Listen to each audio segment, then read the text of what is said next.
Hello and welcome to my channel.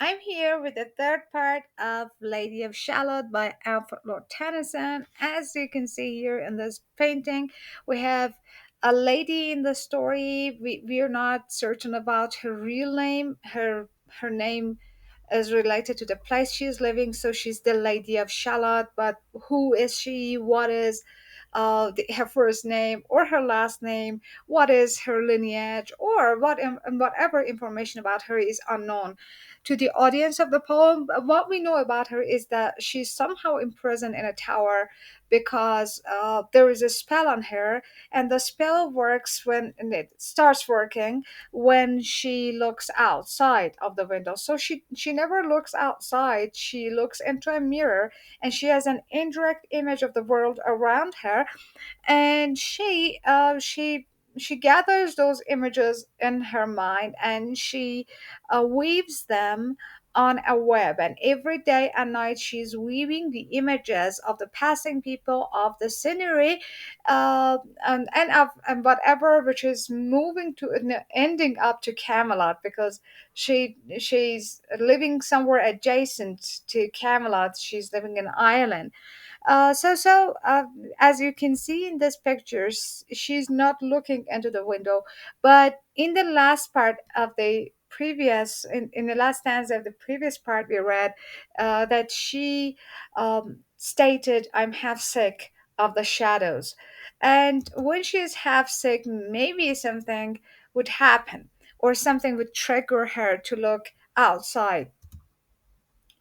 And that happened when Sir Lancelot, maybe the most famous among the knights of the Round Table of King Arthur, is passing by her island. So a bow shot means the distance that a bow can be, can shoot something. A bow shot from her bower eaves, he rode between the barley sheaves. The sun came dazzling through the leaves, and flamed upon the brazen greaves of bold Sir Lancelot.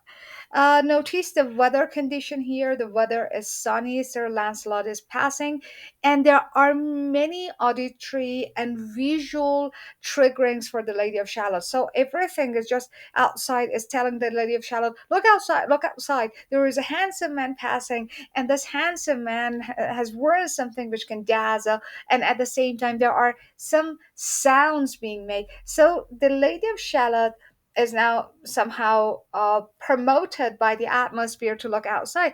And interestingly, in all of the first stanzas, the Lancelot, Camelot was rhymed with Shalott, but this part of the poem is an exception. Here we have Lancelot and Shalott being rhymed to connect the Sir Lancelot to the Lady of Shalott. So this is not happened just accidentally. It is an intentional choice of the poet here. And we're now going to read how Sir Lancelot looks like. "A red cross knight forever kneel to a lady and his shield." So the picture of his shield shows a knight and a lady, and that loyalty between the knight and the lady and all that. And earlier in the poem, we've read that the Lady of Shalott never had a knight to be loyal to her. So these are just indications that Sir Lancelot is going to make some changes in the condition of the lady that sparkled on the yellow field. Things are sparkling, things are dazzling, things things are brazen, and they can shoot light to her.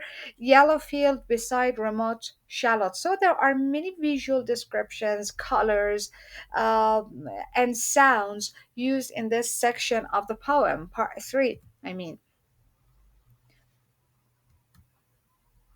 the gemmy bridle glittered free, like some branch of stars we see hung in the golden galaxy. This is an example of overstatement, but these are all used in the way to say, to tell us that the Lady of Shalott would do something for that. That things are not ordinary now. That a galaxy of gems, a galaxy is with Sir Lancelot. So she's somehow right. Maybe if she wishes to look outside, hung in the golden galaxy, the bridal bells rang merrily as he rode down to Camelot. And from his blazoned baldric, this is the blazoned baldric, slung a mighty silver bugle hung. And as he rode, his army rung beside remote Shalott. So again, sounds, lights, colors, all of them are asking the Lady of Shalott to come to the window. In the anime version of her. All in the blue, unclouded weather. Once again, we have a description of the weather. Thick, jeweled shone the saddle leather. The helmet and the helmet feather burned like one burning flame together as he rode down to Camelot. As often through the purple night, below the starry clusters bright, some bearded meteor trailing light moves over still Shalott. Here there is a comparison is made actually between the helmet of this guy Sir Lancelot and the feather on it to a meteor, a bearded meteor. The beard of a meteor is actually a metaphor for depicting the tail of of the meteor or the comet. So he's like a comet, a meteor just passing from the window of the lady.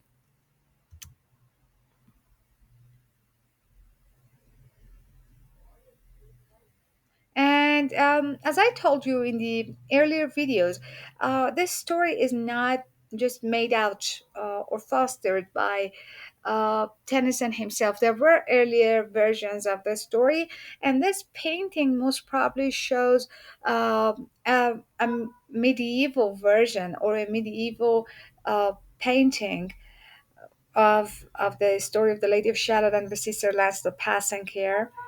That this is the mirror. Here we have the mirror, the web, the lady, and the mirror. The mirror is showing us the passage of Sir Lancelot. And now the focus is totally on Lancelot. So, as we see, the rhyme of Shalott is omitted in this part of the poem, and it is replaced by Lancelot. His broad, clear brow, in sunlight glowed, on burnished hooves his war horse trode. From underneath his helmet flowed his coal-black curls as he rode down to Camelot. From the bank and from the river he flashed into the crystal mirror. Tira, lira, by the river, sang Sir Lancelot. So a handsome guy in his armor is singing and passing by from her window. This is Sir Lancelot. Uh, the Lady of Shalott, as you can see, by Sidney Harold Meteor. Uh, and we see what is her reaction. She left the web.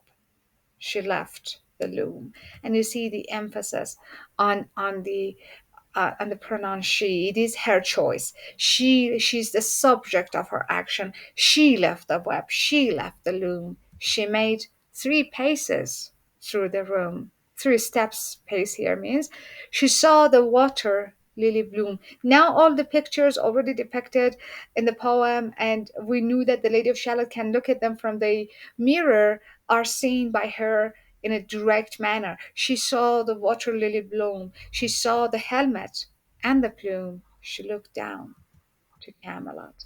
So she knew she would be spelled, but she could no more control herself. She was sick of all that life. Out flew the web and floated wide. The mirror cracked from side to side. The curse has come upon me, cried the Lady of Shalott. Here, the third part of the poem ends, and to see what happens next to the Lady of Shalott, you have to follow my next video.